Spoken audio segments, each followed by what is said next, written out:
Let me first say who we have present. Of course, Congressman Hakeem Jeffries, Senator Benjamin, Councilman Mark Levine, the Executive Director of the New York Civil Liberties Union, Donna Lieberman, the pastor of Mount Nebo Baptist Church of Harlem, as well as head of Impact and a member of the National Board of National Action Network, Reverend Johnny Green, the head of, well, first he's the pastor of Bethany Baptist Church and head of Brooklyn National Action Network, and he is my personal pastor, Reverend Adolphus Lacey, pastor of First Baptist Church of East Elmhurst, Queens, and vice president of Impact, Reverend Patrick Young, pastor of the historic Cornerstone Baptist Church of Brooklyn, the Reverend Lawrence Aker, and we're joined by the Lieutenant Governor of the state, of course, the Honorable Kathleen Huckle. Is anyone I did not announce she's going to speak? Well, I can say that she's going to speak. Coming in with the customary Harlem leader's late grand entrance is the Queen of Harlem, the president of the New York State chapter of the NAACP, Queen Hazel Dukes.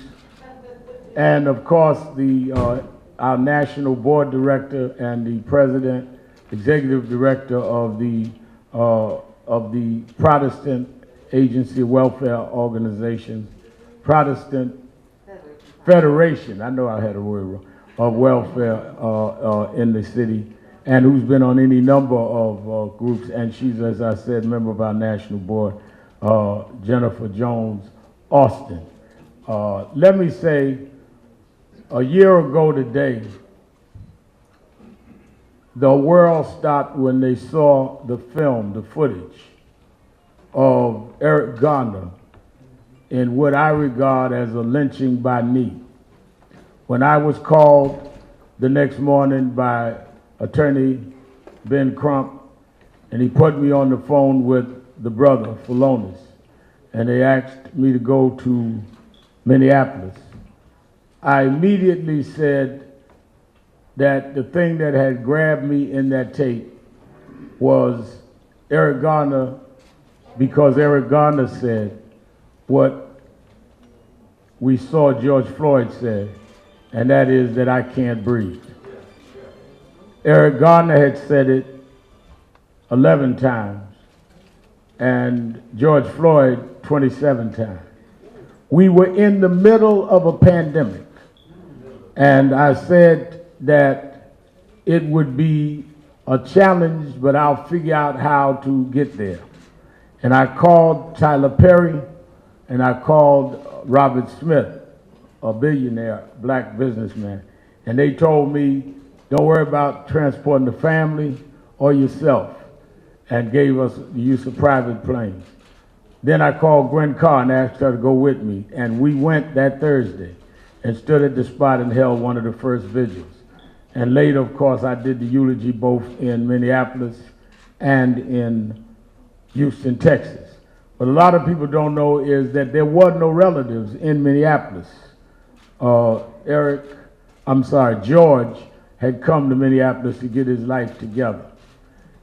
George Floyd's murder energized and ignited a movement all over the globe, all 50 states, places in Europe, places in Asia. And the thing that was extraordinary about this is that it was intergenerational and it was multiracial. And it was clearly time had come for people to stand and deal with policing. The reason it is important we understand that is this was not and is not an anti-police movement. It is a movement around police accountability. And it was for good cops not to be broad brushed, and good citizens not to be in any way given to this kind of police excessive force, and in this case, murder. We had at no time knew when we started that there would be any indictment, less known conviction. But we went anyway and kept going and kept marching. Many of you may recall on August 28th, Martin Luther King III and I had a huge march in Washington on the anniversary of his father's I Have a Dream speech. And National Action Network was the lead organization. And we had 204,000 people come in a pandemic. And they marched. But they did not just march about how angry we were and angry we were and are. They marched around saying we want demonstration and legislation. We want to see the George Floyd Justice in Policing Act passed by the Congress. When we saw a movement like this in the 60s, it led to the Civil Rights Act of 64. You cannot have a movement that is of any way, shape, and form progressively successful if there is no legislation. As we speak today, the Floyd family is in Washington. Yesterday, in the late afternoon, President Biden called me and we talked. He said, Al, you were there when I met with them when I was running. He met with us the day before the Houston funeral. He says, and I want to meet, check in. I want to talk to his daughter. I will never forget, I was in the room when George's daughter looked at then presidential candidate, Joe Biden, and said, my dad changed the world.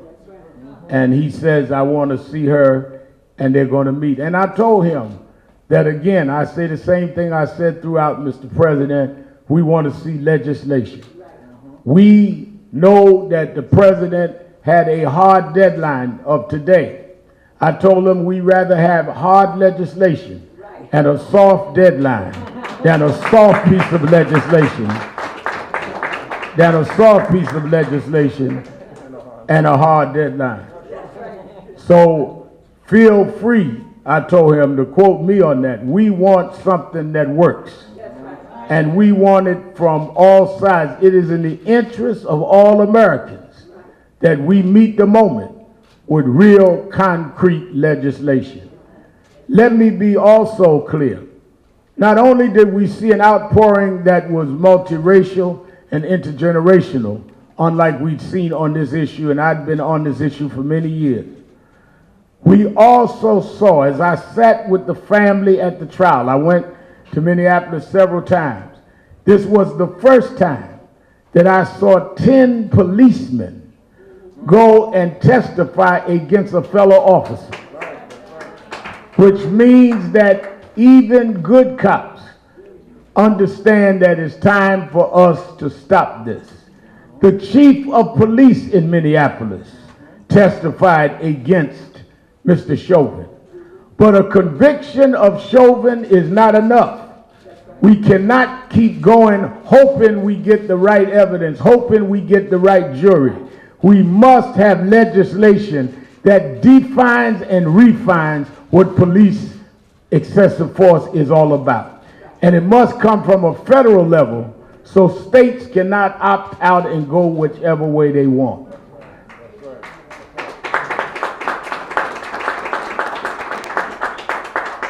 I called the mayor and asked the mayor would he stand with us today, and we co-convene, we invite others as we stand on this day 1 year later.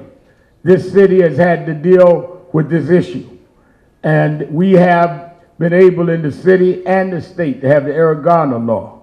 The federal government needs to do what was done here, make law, not make speeches, not hold press conferences. Federal government needs to do what we did, make law. It is against the law to do a chokehold now in the city and state of New York. And it must be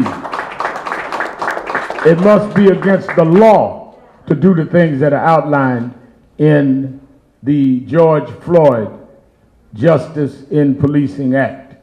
So I'm going to ask the mayor, who agreed to co-convene this with me, to have some remarks. Then, as we want to dramatize to the world the insensitivity and outright total lack of any concern that this officer had, he put his knee on the neck of George Floyd for 9 minutes and 29 seconds. We are going to bow on our knee here for 9 minutes and 29 seconds. I want you, when I did the first eulogy, I talked about how at that time we thought it was 8 minutes and 46 seconds. People told me just standing that long exhausted them. You've got to have a lot of disregard for the law, disregard for a human being, to have something throbbing under you that long. So this is not just theatrics. This is to drive the point home that a man could put his knee on someone's neck that long. And somewhere along the way you would think he would have thought about his training. Somewhere along the way, doesn't humanity kick in and you say, wait a minute, this guy's suffering. He never in that length of time got his knee off his neck. But what he did know was when he put his knee on his neck, he put his knee on police brutality in this country that will never be the same again. I said the George Floyd rally in Minneapolis day before yesterday, where I joined his family, that George Floyd should not just go down in history as a martyr. He should go down in history as the turning point of how we deal with policing in the United States. It was the killing of Emmett Till that drove the civil rights movement that led to 64. It was the killing of Jimmy Lee Jackson in Marion, Alabama, which is why Dr. King and John Lewis and Hosea Williams went to Selma. It is the killing of George Floyd that will change policing in the United States going forward, and we're determined to continue to do what is necessary to make that happen. I bring to you the mayor of the city of New York, Mayor Bill de Blasio.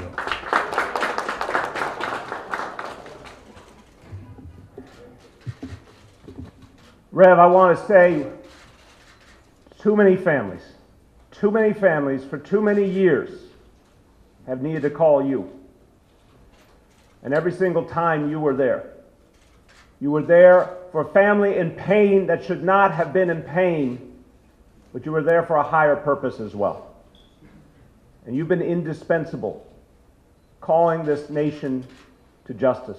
Thank you, and God bless you for that.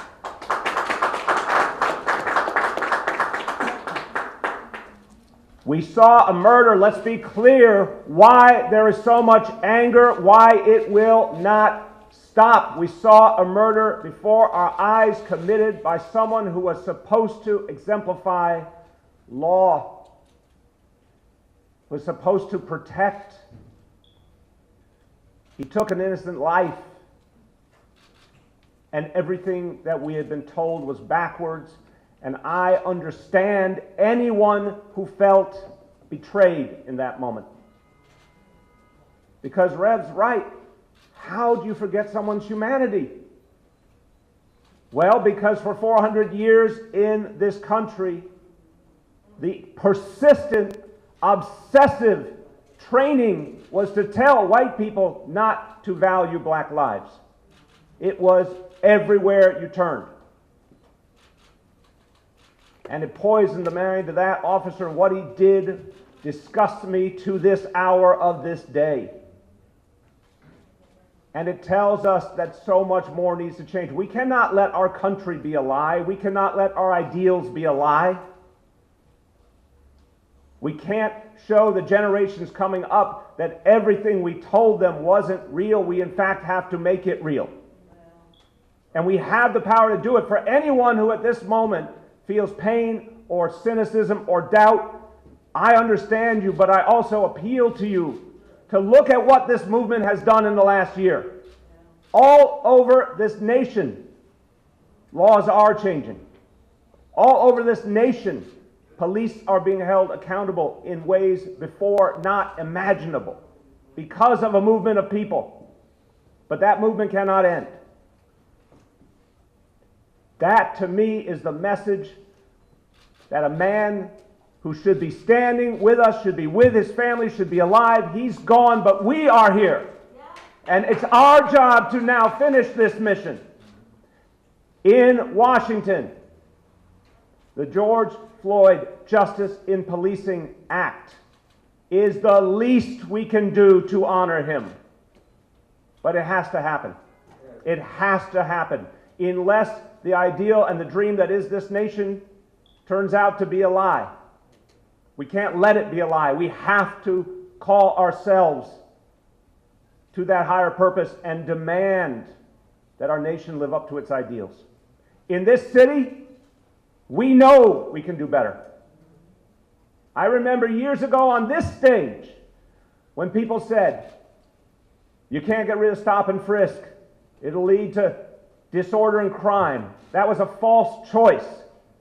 We got rid of it, and we got safer, and we got more just. And so many times we've proven, do not accept the lie. Fight for justice, fight for change. It can be done.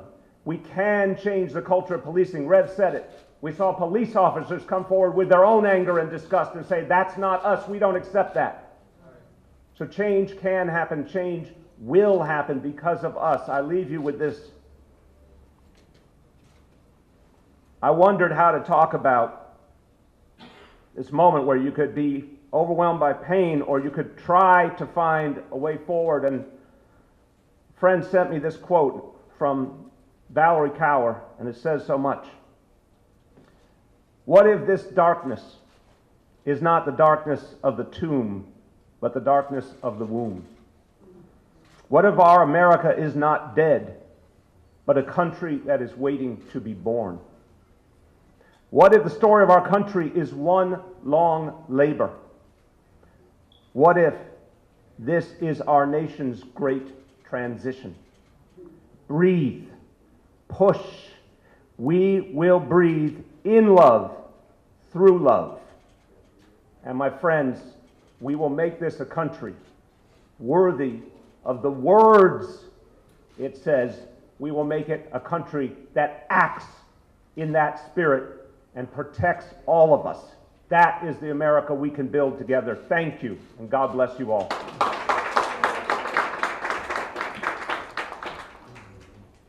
As we begin to bow, you could take this platform, and then after you hear from Congressman Jeffries and others, I see Councilman Carnegie, if you want to join us, Stacey Lynch, if you want to join us, any that want to join in the knee bending. Those that do not want to bow for whatever reasons, that is not the story. It's not who got down. It's whether America will get up.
Amen. As we took that knee, imagine how long that was on a human being's neck. Never switched knees, just dug in. It's time we correct policing in this country.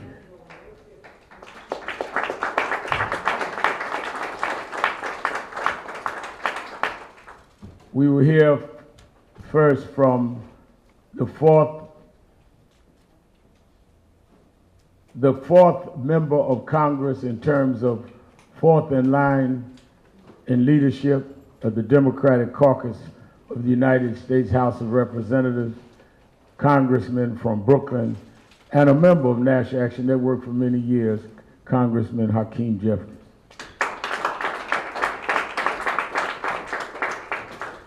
Well, thank you, Reverend Sharpton, for once again convening us. We know that Reverend Sharpton is a voice for the voiceless, a defender of the disenfranchised, and a powerful, profound, prophetic, principled preacher in the great tradition of Dr. King and Jesse Jackson. We thank you, Reverend Sharpton, for all you do for the community, for the city, and for the country.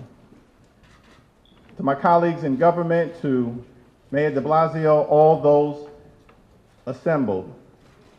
The scripture says that suffering may endure during the long night, but joy will come in the morning. And for a long time in the United States of America, our communities have been suffering. Systemic racism has been in the soil of America for more than 400 years. We've come a long way, but we still have a long way to go. Jim Crow may be dead, he still has some nieces and nephews that are alive and well.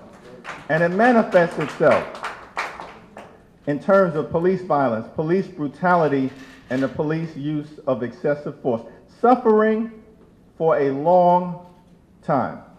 Here in the city, from Eleanor Bumpers to Anthony Baez, from Anthony Baez to Abner Louima, from Abner Louima to Amadou Diallo, from Amadou Diallo to Patrick Dorismond, from Patrick Dorismond to Sean Bell, from Sean Bell to Omar Edwards, from Omar Edwards to Eric Garner, and so many names in between. Suffering for a long time.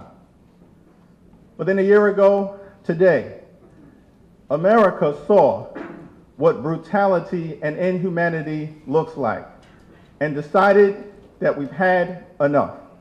So over the last year, people of every race, of every generation, of every religion, yet led by young African-American women and men and great civil rights leaders like Al Sharpton, folks from across the country showed up to demand justice for George Floyd. And we received a just verdict. Guilty, guilty, guilty.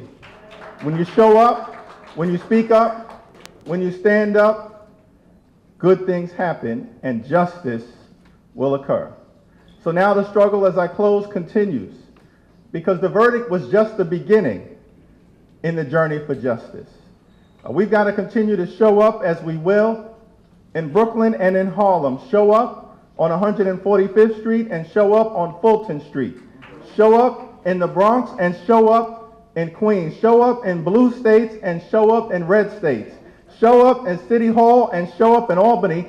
Show up in the House, show up in the Senate, show up at the Supreme Court, show up at 1600 Pennsylvania Avenue. We're going to show up until the George Floyd Justice and Policing Act is signed into law, until we knock out systemic racism and continue America's long, necessary, and majestic march toward a more perfect union. We'll show up until it's morning time in America. Congressman Hakeem Jeffries, Jennifer Jones Austin. Thank you. Reverend Sharpton, you and I both know that we were raised to go to God in prayer whenever we can't find the words or the moment to fully express how how we think, and how we feel. And as I kneeled for those 9 moments, I prayed. I prayed for George Floyd's family. I prayed for all of the families that have known systemic racism in policing firsthand. I prayed for our community, that we stay strong even as we fight this battle. I prayed for the policy leaders and the policy influencers at the city and the state and the federal levels, that their hearts may be softened, that they may lean in and see our experiences and change their minds. Some of them change their wicked ways.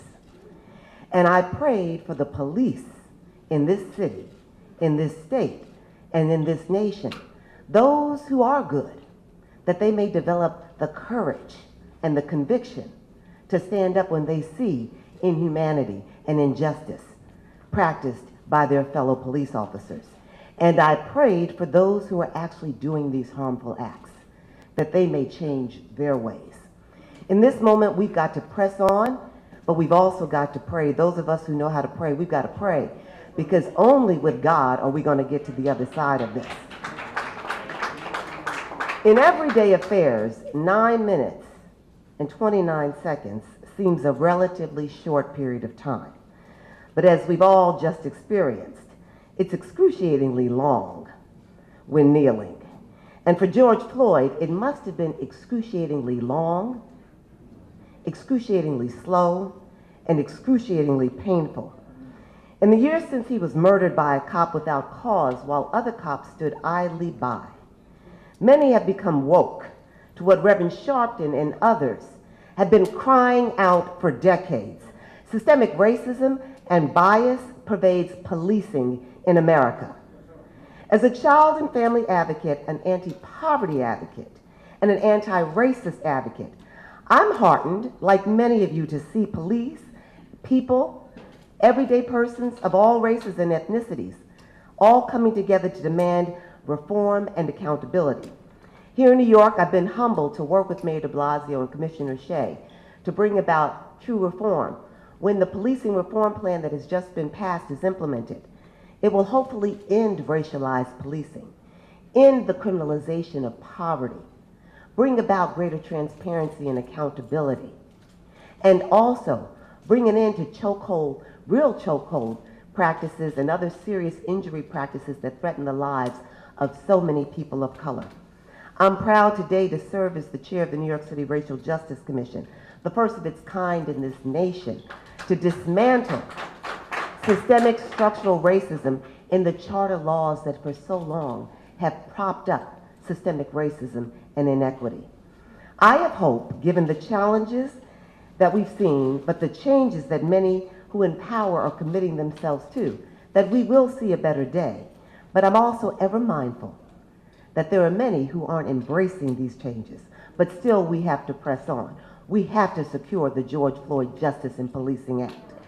As a child and family advocate, an anti-racist advocate, and an anti-poverty advocate, I'm also ever mindful that the over-policing of Black and brown communities is but one facet of systemic racism and institutionalized inequity that plague communities of color across the United States. Sadly, being Black in America does not put you at greater risk of dying prematurely, simply at the hands or the needs of police.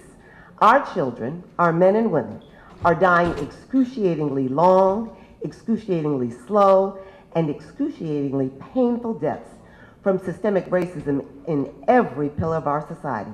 Income deprivation, subpar education, low-quality health care, environmentally hazardous housing, injustice in every facet of the justice system.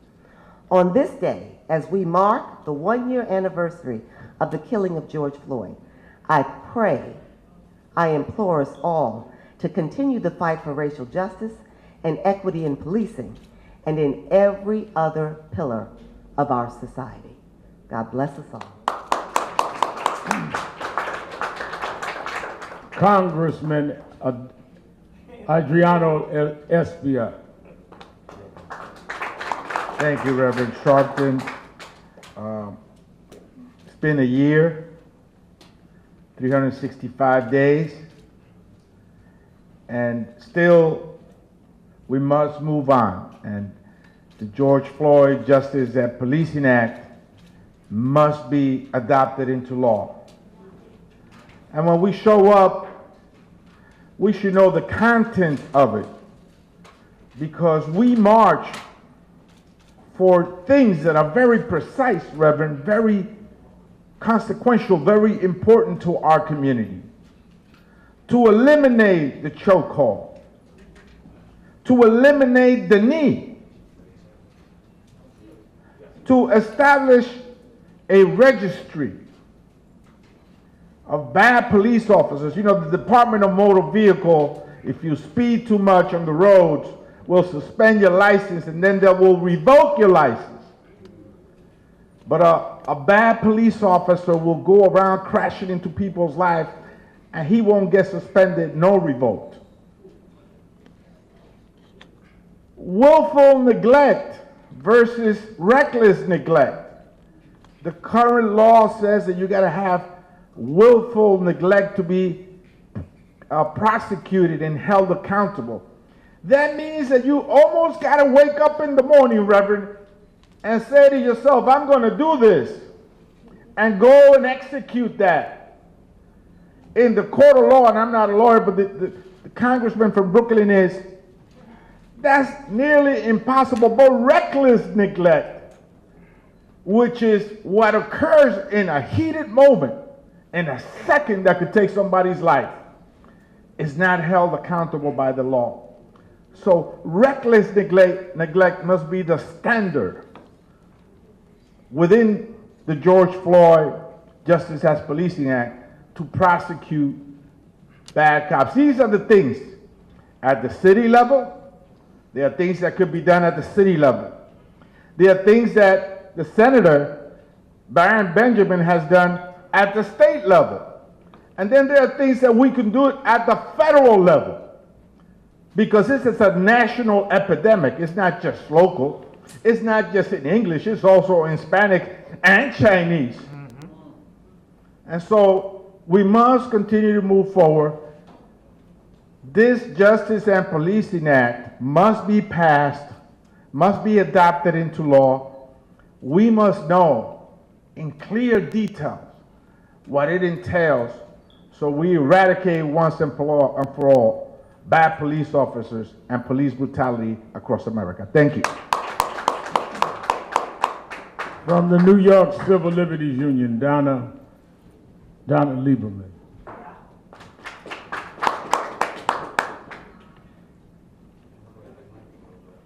Thank you so much, Reverend Sharpton, for bringing us together in the House of Justice today to honor the memory of George Floyd, who was tortured and murdered by the police because of the color of his skin.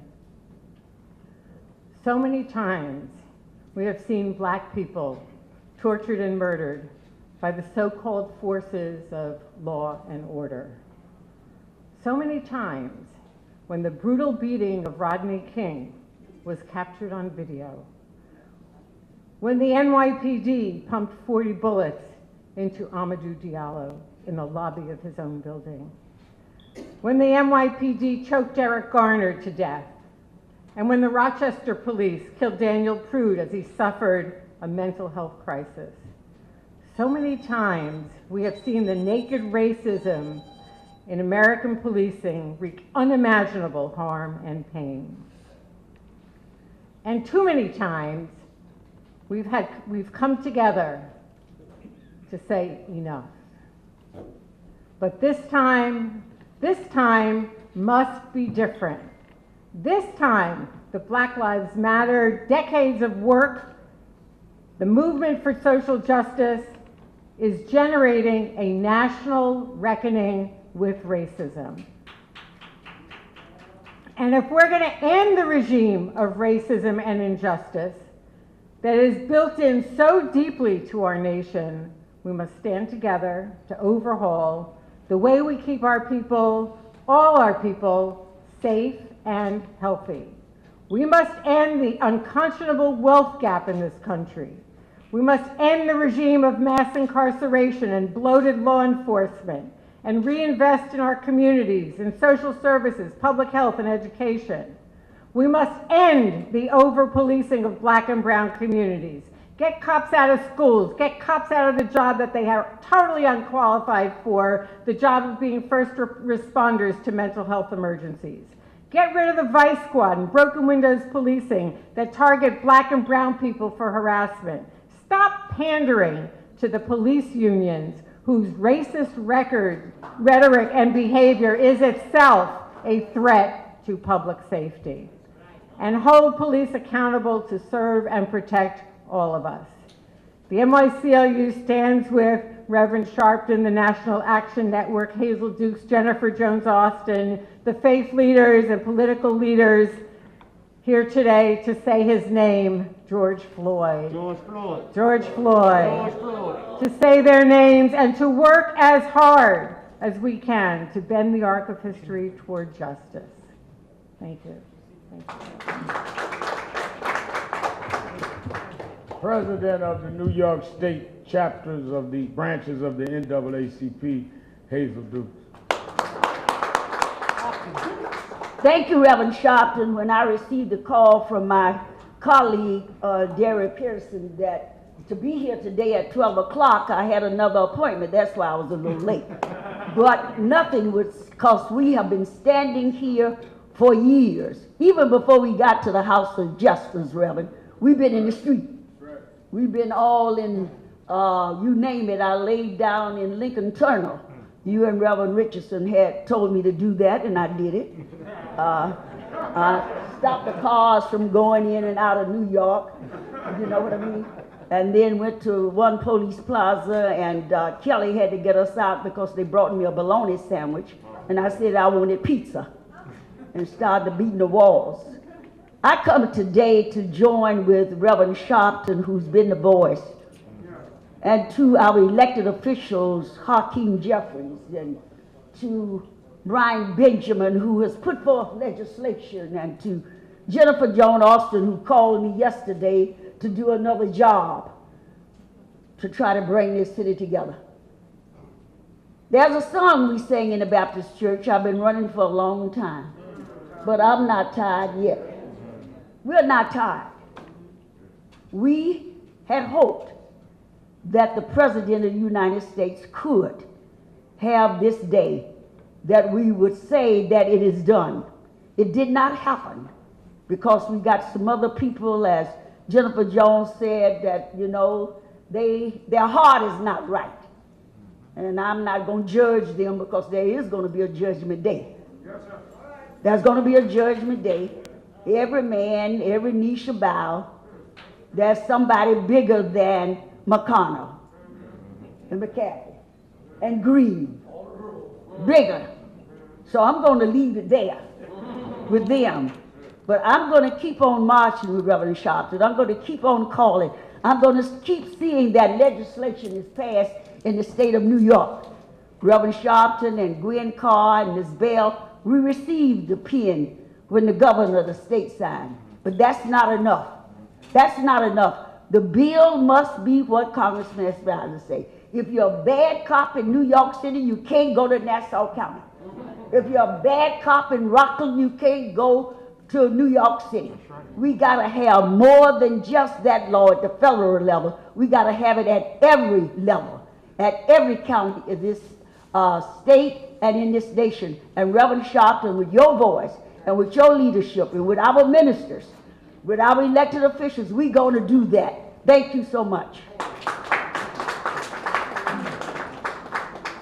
Representing the faith community, let me tell you what we're going to do.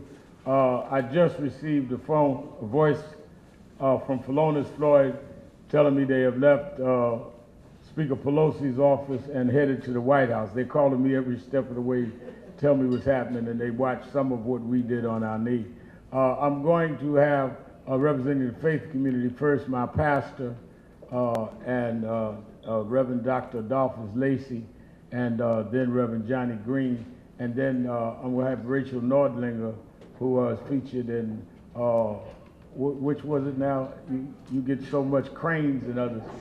to MC the rest as I start my syndicated radio show and bring Congressman Espy out in the back to give me the extra 5 minutes that he did not join us on our knee. Reverend Lacey. Thank you, Reverend Sharpton, for the opportunity to be able to get here with you and with all those that are assembled with us to draw attention to the tragedy that took place more than a year ago. And memorials can sometimes lose their significance when they get detached from the things that called them into being. And on behalf of the faith community, we're reminded of what God told the children of Israel. When you cross the river and your children see these stones, they say, "What meaneth these stones?"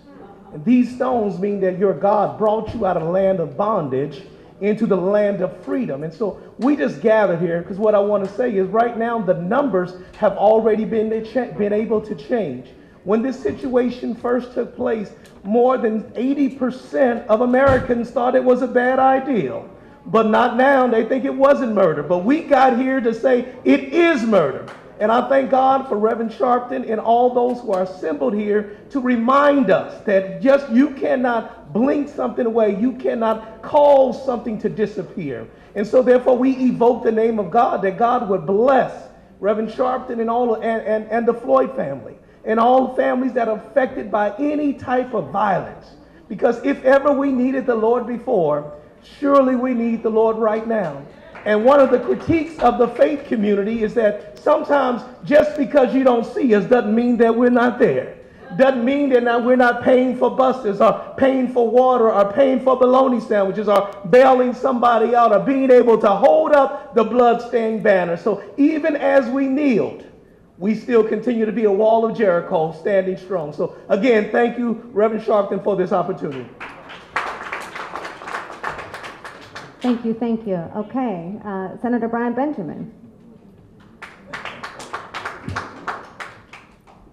It is hard to be here right now because as I think about the 9 minutes and 29 seconds I was on my knee, I had some thoughts about getting up, but I knew with everyone here I couldn't get up because it is insane that a cop would do that to anybody. And I am more than concerned that we get caught up in the moment and not focus on the work for the future. You know, when President Obama got elected in 2008, while many of us were sipping tea and enjoying his election, the Republicans were organizing on the state level. They got together and said, they don't have the White House, we're going to pass bills in every single state to undermine the President of the United States. Well, we have a flip strategy of that now that we started under Donald Trump, and in New York State, we have control of the Senate and control of the legislature and control of the governor's office, and we're passing bills to ensure that no matter what happens on the federal level, we are going to do everything we can to have justice in New York State for the people who have been victims of police brutality. Very simply, you know, Reverend Sharpton talked about the Eric Garner Chokehold Act, Anti-Chokehold Act earlier. When I got that bill a few years ago, there wasn't people clamoring to carry the Eric Garner Anti-Chokehold Act. Actually, when I became a senator, the bill didn't have a same-ass sponsor in the Senate. But I took it and we fought and we got that passed. And now in the state of New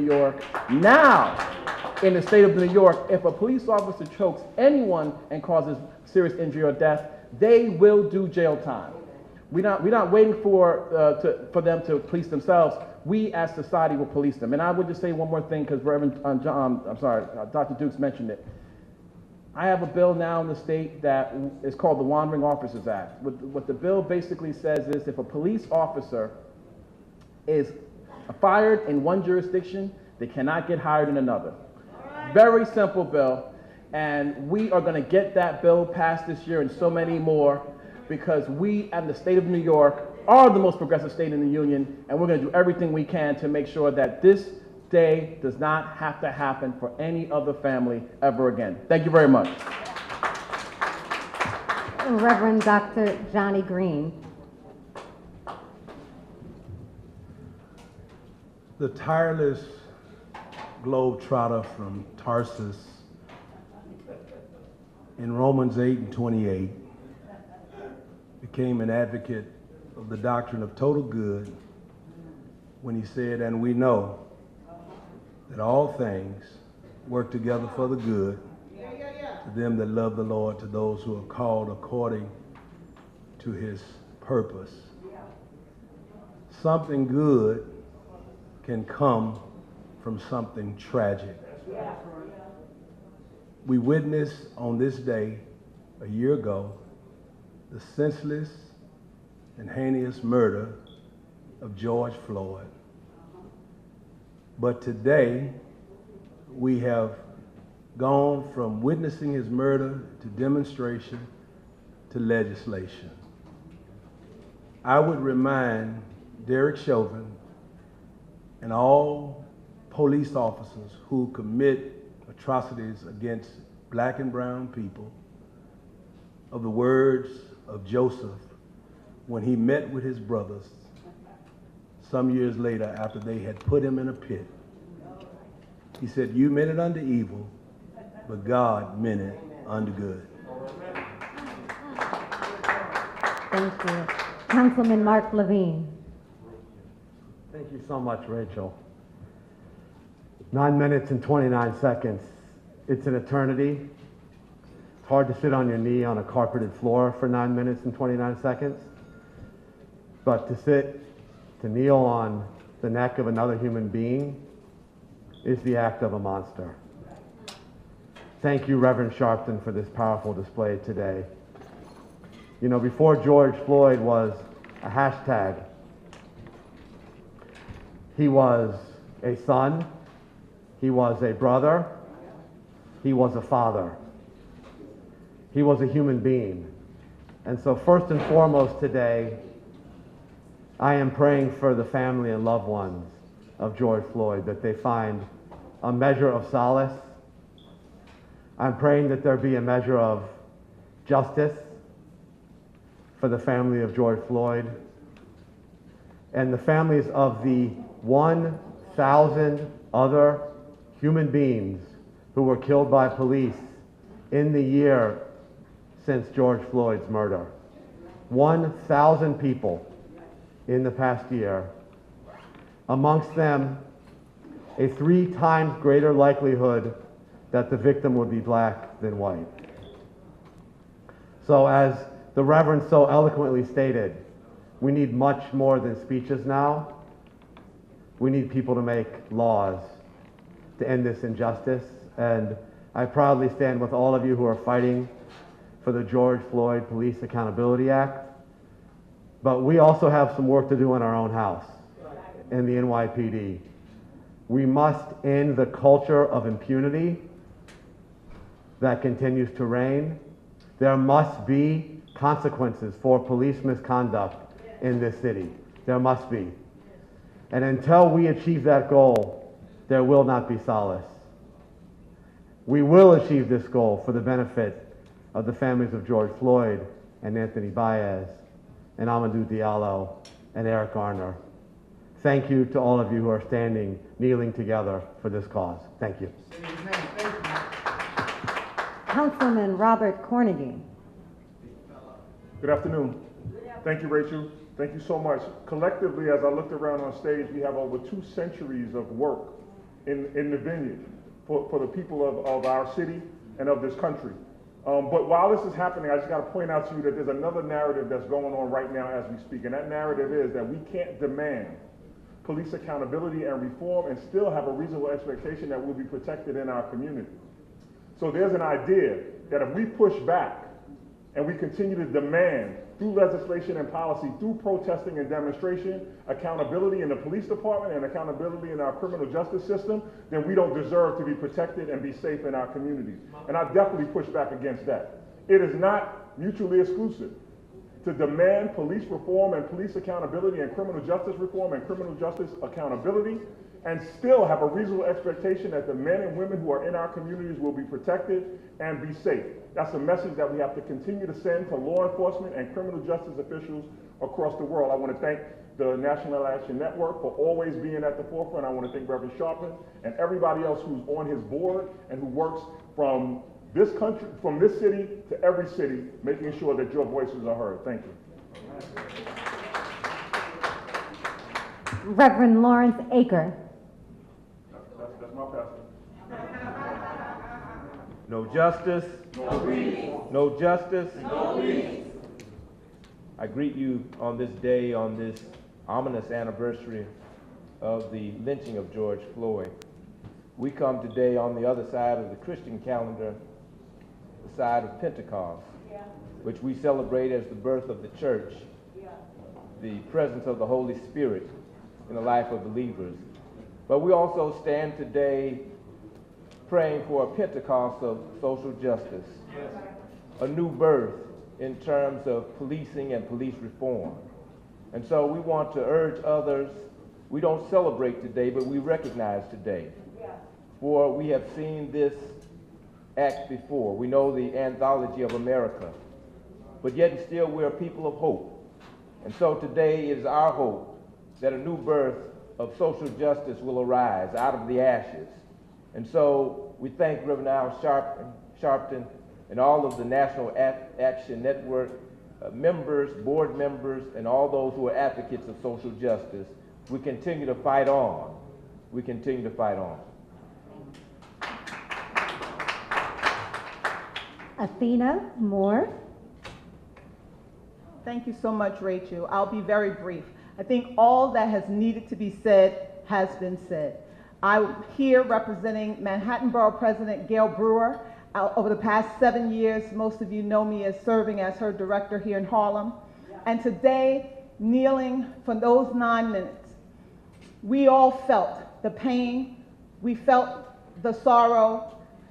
We know that this is a time of transformation and healing. And now more than ever, like Madam Hazel Dukes, we have to continue to use those scriptures and those songs. For me, the two have been, I won't complain, and the other has been, we who believe in freedom shall not rest. Because it's a reminder that the next generation must continue. The baton has been passed, and we must work with our leaders, our legacy leaders like Reverend Al Sharpton of the past, but we also know that we must be guided towards our future. The future will depend on us, helping to make sure that George Floyd is never forgotten, helping to make sure that Breonna Taylor is never forgotten, and all of the countless others who have been lost to police brutality, to gun violence, to mental health, and all kinds of concerns that have been impacting our community. So I'm here simply standing in solidarity and here to remind us that we must not rest, that we must keep advocating for national standards. We must have reform that includes not only local reform, but national reform. We must have accountability and transparency. We must have the retraining of our officers and not the militarizing of them. We must continue to fight together. Thank you for having me today. I appreciate the National Action Network in honor of George Floyd. And we will ask that Reverend Patrick Young closes us out.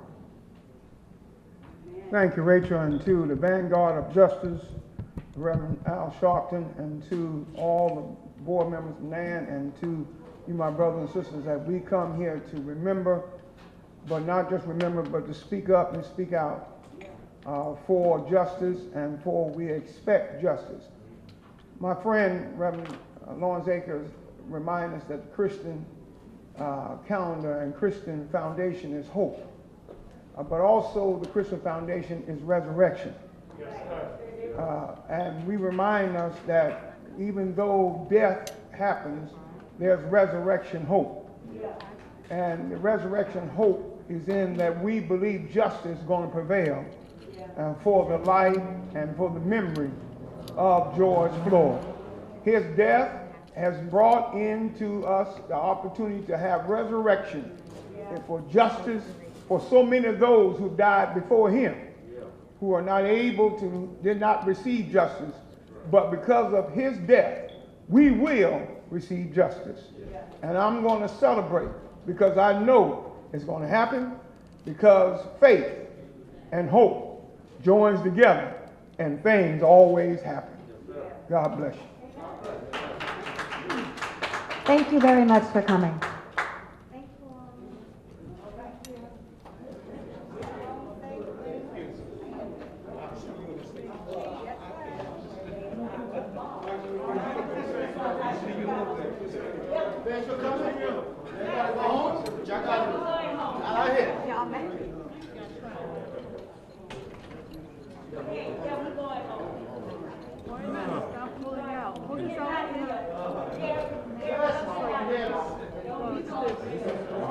I think there's a moderator. I don't know.